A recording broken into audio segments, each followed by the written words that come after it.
Bien, continuamos con el libro El terror rojo y la guerra de España de José Piñeiro. Vamos a la provincia de León, secciones central y oriental. Antes del alzamiento militar del 36 se conocieron numerosos disturbios que pueden remontarse al periodo inicial de la República, habida cuenta lo sucedido en el municipio de Valderas, muy dominado entonces por elementos extremistas. De hecho, la violencia política comenzó aquí muy pronto, no en vano, en diciembre del 33. Los socialistas del municipio hicieron fuego contra Nemesio García, capellán castrense, la categoría de capitán, quien recibió 5 tiros en su cuerpo, logrando no obstante sobrevivir, disparando a continuación contra el juez que instruía el atestado.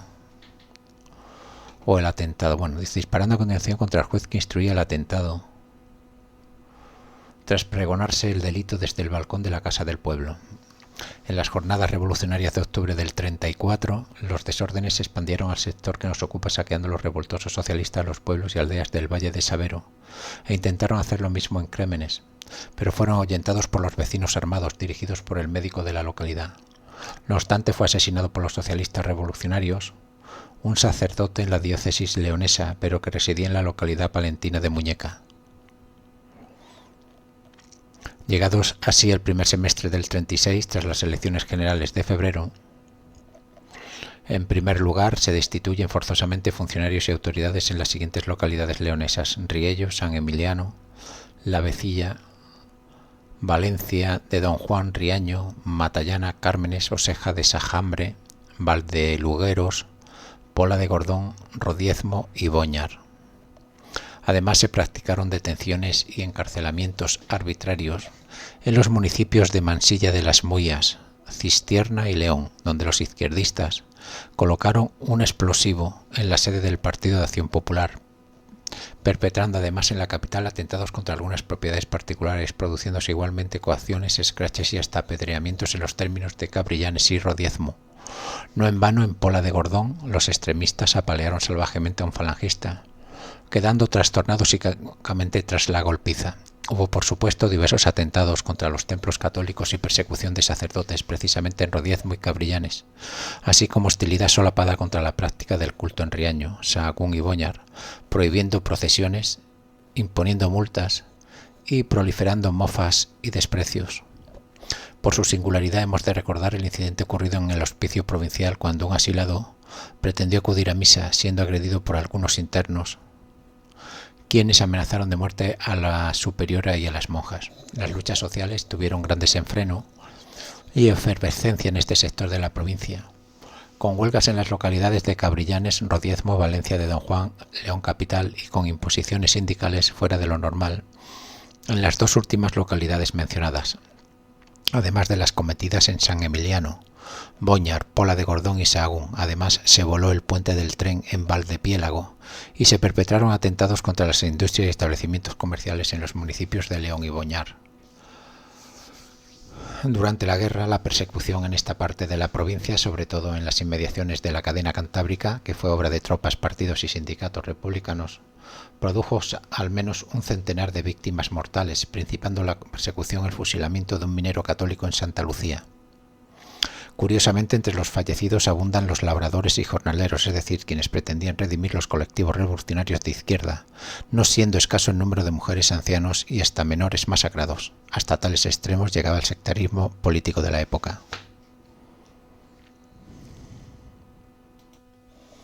Durante la guerra, la persecución en esta parte de la provincia, sobre todo en las inmediaciones de la cadena cantábrica, y que fue obra de tropas, partidos y sindicatos republicanos, produjo al menos un centenar de víctimas mortales. Principiando la persecución, el fusilamiento de un minero católico en Santa Lucía. Curiosamente, entre los fallecidos abundan los labradores y jornaleros, es decir, quienes pretendían redimir los colectivos revolucionarios de izquierda, no siendo escaso el número de mujeres, ancianos y hasta menores masacrados. Hasta tales extremos llegaba el sectarismo político de la época. Ello no fue óbice, bueno, creo que eso lo he leído, pero bueno, he hecho una pausa y he vuelto a repetirlo. Ello no fue óbice para que también eliminaran a personajes de postín como el antiguo vicepresidente de la Diputación Provincial Adolfo López Cañón, muerto a palos en agosto del 36. Pues bien, uno de los municipios más castigados por los rojos fue el de Villamarín, territorio que registra el asesinato de 12 vecinos y la encarcelación de muchos de sus habitantes, soportando algunos maltratos y penalidades diversas. También perpetraron las tropas republicanas en este término municipal la destrucción e incendio por completo de los pueblos de Rodiezmo y Villamarín, y en parte del resto de localidades. Fueron destruidas las cooperativas mantequeras de los pueblos de Casares, Viadangos, Cubillas, Pobladura, San Martín y Rodiezmo, así como la industria metalúrgica de cobre y cobalto con todas sus instalaciones y maquinaria.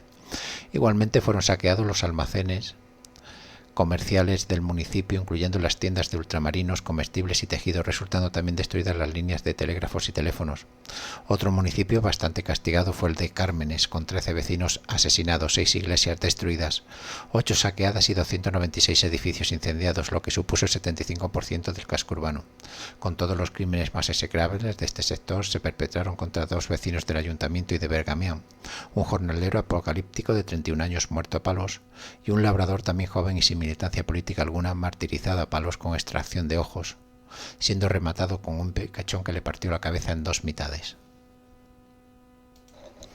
Incluso en la misma capital leonesa un individuo efectuó varios disparos contra 2 policías y días después fue muerto por un disparo nocturno un falangista de la localidad de Valdevimbre. Persecución religiosa. En los primeros días de la contienda fueron atacadas e incendiadas las iglesias parroquiales de Cistierna, Sabero, Olleros y Sotillos. De hecho, en la diócesis de León fueron destruidos completamente 11 templos y profanadas 67 iglesias y 21 capillas privadas, habiendo sido además saqueadas, destruyéndose o robándose altares, retablos, imágenes, copones, campanas, etc., siendo no pocas de tales iglesias convertidas en lugares profanos, como establos, almacenes, garajes, mataderos, depósitos de armas e incluso salas de bailes. Los daños fueron valorados por las distintas parroquias en 1.734.192 pesetas del año 1942. En cuanto a la represión física, hemos de precisar que en el territorio leonés de dicha diócesis fueron muertos por la persecución izquierdista 4 sacerdotes y perseguidos otros 37, consiguiendo otros 8 más permanecer ocultos o pasarse a la zona enemiga. Tesoro artístico, dejando a un lado los daños perpetrados contra los templos leoneses mediante incendios y saqueos de los izquierdistas, generándose no obstante unos graves daños de 2.168.410 pesetas, destruyéndose y desapareciendo con ellos cuadros y objetos sagrados de desigual valor, como ocurrió en el célebre santuario de Nuestra Señora de Carrasconte, pues fue quemada la venerada imagen que se conservaba en su interior. Con todo, hemos de decir que el perjuicio más importante infligido intencionalmente al patrimonio artístico de la provincia fue el ataque que soportó el monasterio y la Real Basílica de Arbás, una joya románica del siglo XI y catalogado como monumento nacional, que sufrió unos daños valorados por el ayuntamiento en 100.000 pesetas de la época al ser convertida en establo, desapareciendo 3 retablos preciosos y la celebérrima imagen de la Virgen de Arbás, según informa el cura encargado en febrero del 41.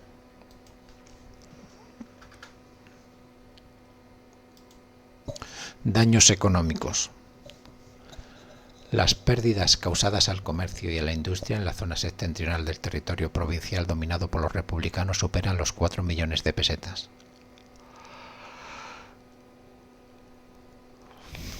En concordancia con el informe pertinente de la Cámara de Comercio e Industria de la provincia, siendo las localidades más afectadas las pertenecientes a los municipios de Cármenes, Villamarín y Pola de Gordón.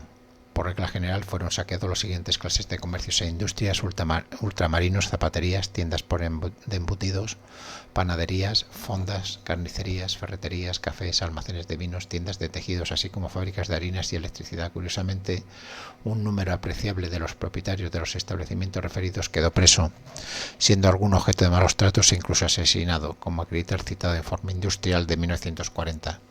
Como resulta comprensible, algunos de estos comerciantes quedaron en situación económica muy precaria, por lo que la autoridad provincial se vio en la necesidad de crear un sistema paliativo de daños para auxiliar a los pueblos de la provincia que han sufrido graves quebrantos materiales y morales. Por la actuación de las bandas rojas se ha constituido en este gobierno civil una comisión de beneficencia y caridad. En lo que respecta a los daños causados a los establecimientos de crédito de esta zona, ha de saberse que la Caja del Monte de Piedad y Caja de Ahorros de León de la sucursal de Pola Gordón fue violentada en su totalidad por las tropas rojas, ignorándose el valor de lo sustraído. homicidios republicanos como débiles e indefensos. Del 36 al 39 pone provincia de León, menores 15, mujeres 5, ancianos 3. Elaboración provincial. Conclusiones, provincia leonesa. Por lo demás, la provincia registró la muerte violenta de un número indeterminado de civiles y miembros de profesión religiosa fuera de la jurisdicción provincial, afectando sobre todo al clero procedente de la meseta leonesa. Concretamente, para la comarca de La Bañeza, el personal religioso asesinado en zona gubernamental alcanzó las 7 víctimas contrastadas, mientras que el Seglar solamente 6 individuos. Sin embargo, en relación con la comarca de Astorga, los muertos violentamente en zona republicana fueron más, pues superan la veintena. Varias mujeres, las enfermeras de Somiedo hoy beatificadas, el canónigo doctoral de la catedral, el provincial del Orden de San Agustín y antiguo director de la Universidad del Escorial, un ex profesor del seminario, 4 religiosos de Santa Marina del Rey, un fraile del pueblo de Armellada, varios miembros de Acción Católica. Y en lo que respecta a la comarca del Bierzo, hemos de mencionar el asesinato de un joven estudiante de la abadía cisterciense de Cóbreces, natural de Noceda del Bierzo y arrojado seguramente al mar Cantábrico en el primer año de la guerra. Pues bien, la forma de proceder de las partidas de izquierdistas armados en las zonas del noroeste peninsular ha sido la misma persecución religiosa con destrucción de templos y robos de piezas de arte, incautaciones, robos e incendios, torturas y asesinatos, algunos incluso horrorosos. En realidad, el mismo modus operandi que el empleado en el resto del territorio ocupado por las tropas del Frente Popular, como comprobaremos en los siguientes capítulos. En cualquier caso, el general Salas Larrazábal, tras analizar los datos consignados hasta 1950 en los registros civiles, deduce la muerte de 178 a 187 personas de orden en lo que se atañe a la provincia de León, cantidad bastante probable, pues por las referencias recopiladas en el Santuario Nacional de la Gran Promesa, hasta podría inferirse que los muertos por la represión republicana sumaron más fallecidos, en torno a 300 masacrados. Tenemos aquí caídos según el registro civil. Santuario de la Gran Promesa. Dice en León, acción de guerra 875, combatidos y ejecutados 1157. Diferencia 282. Ya está. Después tiene Zamora, acción de guerra 185, combatientes y ejecutados 1860, una diferencia de 1675. Elaboración propia, fuentes a la Larrazábal y de la Cierva.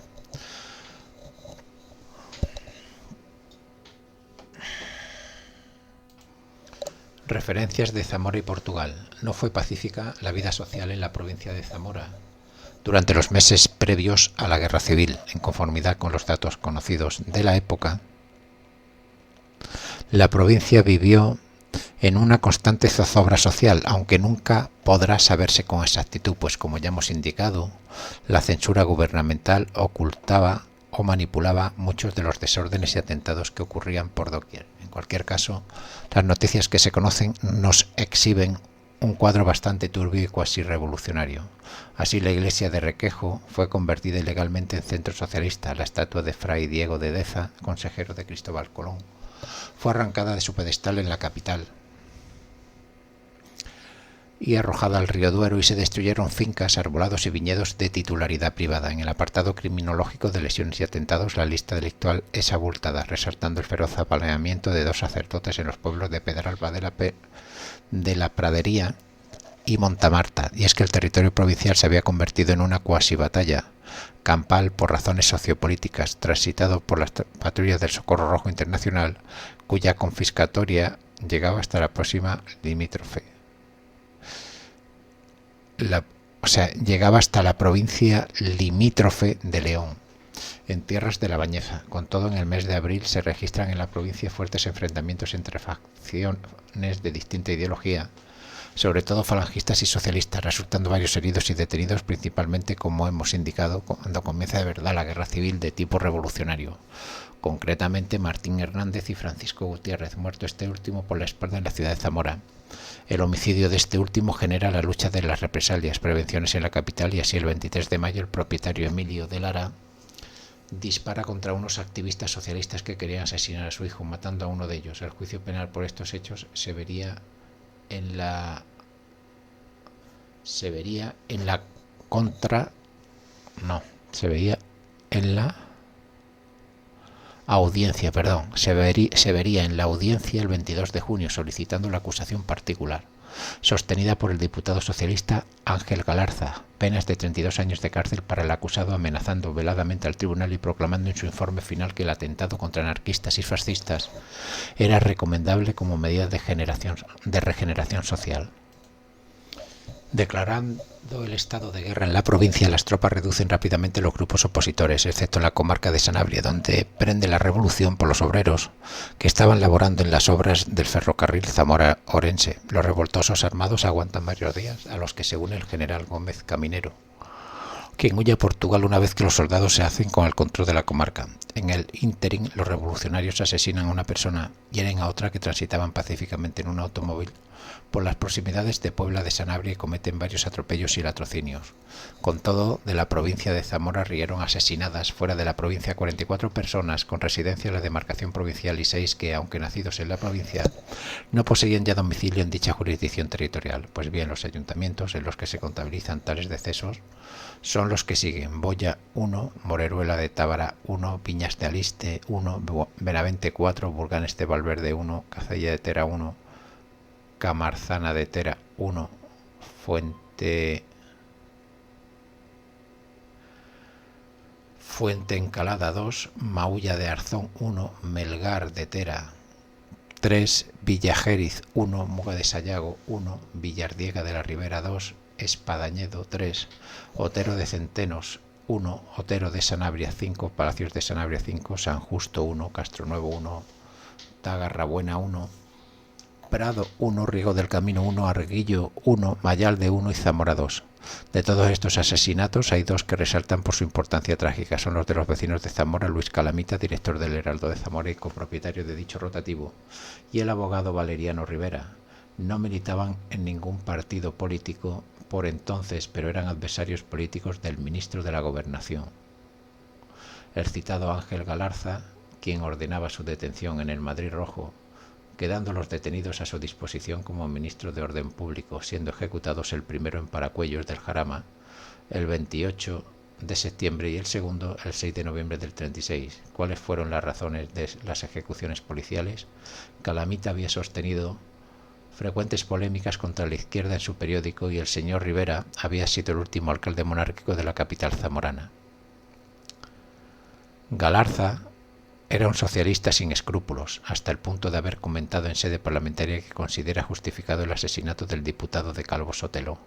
Desde el 35 estaba dedicado a relanzar el socialismo caballerista en la provincia, sirviéndose de su prestigio como abogado. Ya en la primavera del año siguiente se encarga de la defensa judicial de los activistas socialistas mezclados en delitos de sangre y alteraciones del orden público. Pues bien, declarado el estado de guerra en la capital, huye de Zamora con el último pasaporte expedido por el gobernador civil del Frente Popular, penetrando en Portugal, justificando entre sus partidarios que acudía al país vecino con intención de evitar que los generales Cavalcanti y Sanjurjo se unieran a los alzados. Sus subalternos no le creyeron, entendiendo que los había abandonado definitivamente, dejándolos a merced de los tribunales de guerra y sus férreas sanciones. Quizás, de hecho, el general Cavalcanti estaría en Galicia tras la derrota de los republicanos en la ciudad pontevedresa de Tui, pero Sanjurjo moriría al emprender su viaje hacia España. Ansaldo, el piloto del avión siniestrado, aseguraría que el accidente había ocurrido por un exceso de equipaje, pero pocos días después Galarza revelaría a la prensa de Barcelona, tras arribar a la ciudad de Condal, que el general había sido objeto de un atentado urdido por él y varios portugueses contrarios a Oliveira Salazar. No terminan ahí las reales y probables responsabilidades del diputado de Zamora en el asesinato de adversarios políticos, pues siendo el ministro de Gobernación sería ejecutado en la capital de España otro notable zamorano sin que su paisano tratase de evitarlo. Nos referimos a Ramiro Ledesma Ramos.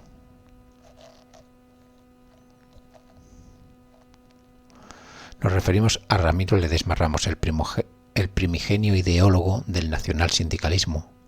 Ledesma, que había abandonado la Falange en el 35 y se dedicaba prácticamente a escribir, colaborando incluso algunos de sus lugartenientes con algún alcalde socialista extremeño, había sido detenido a principios de agosto en las calles de Madrid. Trasladado a la cárcel de Ventas, fue considerado como un elemento muy peligroso por la Dirección General de Seguridad, que dependía directamente del ministro Galarza. Pues bien, el 1 de noviembre del 36, la Dirección General de Seguridad expedía un mandamiento para que determinados presos fueran sacados de la cárcel de Ventas y llevados a la prisión de Chinchilla. Entre ellos iban Ledesma y Ramiro de Maeztu.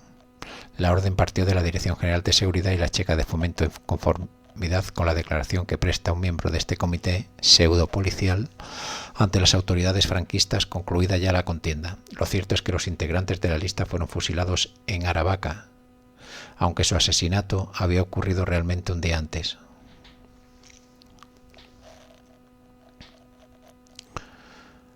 Curiosamente, el modus operandi es el mismo que sufriría el periodista Luis Calamita, pues el director general de seguridad firmaría el 6 de noviembre de 36 una orden por la que este preso fuese entregado a un individuo de su confianza para ser trasladado a la prisión de Chinchilla. Tampoco llegaría a su destino, y es que este desafortunado director de periódico zamorano había sido encarcelado por orden expresa de Galarza en septiembre, quedando a su disposición, transfiriendo dicha potestad al director general de seguridad en octubre del 36. La proximidad de Portugal permite que nos detengamos en las actividades subversivas ocurridas en este país, que tuvieron relación directa con la España del Frente Popular. Así, en septiembre del 36 estallan 2 buques de guerra lusos en un motín comunista cuya finalidad era unirse a la flota republicana del Mediterráneo. Fue sofocado en el estuario del Tajo por las tropas de Oliveira Salazar, muriendo 6 marineros. No obstante, en el sector fronterizo del noroeste peninsular pronto comenzaron a operar algunos forajidos de signo izquierdista que cometerían varios homicidios y latrocinios hasta bien entrada la posguerra. La proximidad de Portugal permite que nos detengamos en las actividades subversivas ocurridas en ese país, que tuvieron relación directa con la España del Frente Popular. Así, en septiembre del 36 estallan 2 buques de guerra lusos, un motín comunista cuya finalidad era unirse a la flota republicana del Mediterráneo. Fue sofocado en el estuario del Tajo por las tropas de Oliveira Salazar, muriendo 6 marineros. No obstante, en el sector fronterizo noroeste peninsular pronto comenzaron a operar algunos forajidos de signo izquierdista que comentarían varios homicidios y latrocinios hasta bien entrada la posguerra. En 1940 llegaría a Lisboa un comunista español procedente de América con el encargo del Comité Central Mexicano de organizar el partido en España y contactar con las partidas de huidos que se refugiaban en los montes más inaccesibles del país. Fue descubierto y sometido a consejo de guerra en Madrid. Años después y concluida la Guerra Mundial en Europa, restablece en Lisboa la legación diplomática yugoslava, que sería utilizada por los comunistas para introducir en España armas. Terroristas cualificados y consignas no en vano formaban parte de la trama de determinados funcionarios y empleados de la sede diplomática, junto con la esposa del embajador. No obstante, la policía portuguesa desbarata esta red clandestina que pretendía mantener fluido contacto con los maquis, que operaban en la zona centro de la península a través de las sierras de Gredos y Gata. Desde finales del 36, los huidos del macizo galaico-leonés, liderados por el mencionado Bailarín, consiguen organizarse y traban contacto con elementos comunistas de Portugal que les prestan ayuda a través de la denominada Alianza Democrática de Portugal. La partida duraría hasta 1940, cometiendo 3 asesinatos y 20 atracos por las comarcas españolas de Valdeorras, La Cabrera y Sanabria, así como en las localidades portuguesas de Cisterna, Pineiro Novo, Pineiro Belo y otras más de la raya fronteriza. Las otras partidas de maquis que frecuentaron territorio portugués preferentemente lo utilizaron como zona de descanso y refugio, caso de la banda de Aguirre o de Girón. No obstante, más al oeste se establecieron 2 partidas de bandoleros, cuya zona de actuación era preferentemente la parte portuguesa. Nos referimos a la banda de Manolo el del Diente de Oro, que cometió 4 atracos y 2 asesinatos, recibiendo auxilio habitualmente de los comunistas portugueses de la ADP y también de los cucos forajidos, todos de nacionalidad portuguesa, quienes asesinaron un número de la Guardia Civil en la provincia de Zamora, perpetrando algunos atracos pequeños en la comarca fronteriza de Berín. La provincia de Zamora sufrió durante los primeros años de la posguerra el látigo de los huidos, quienes, aprovechándose de una orografía harto intrincada, cometieron toda clase de tropelías en las aldeas apartadas, principalmente en el partido judicial de Puebla de Sanabria. Así, en septiembre del 39, realizan varios atracos a mano armada, asesinan a 2 vecinos y secuestran a otros 2. En enero del 40 realizan una incursión hasta el pueblo de Edradas, llevándose ropas, víveres y más de 8.000 pesetas en metálico. En agosto del 41 atracan varios vecinos de Doney de la Requejada, apropiándose de 15.000 pesetas. El 7 de septiembre roban a mano armada a unos vecinos que acudían a la feria del puente.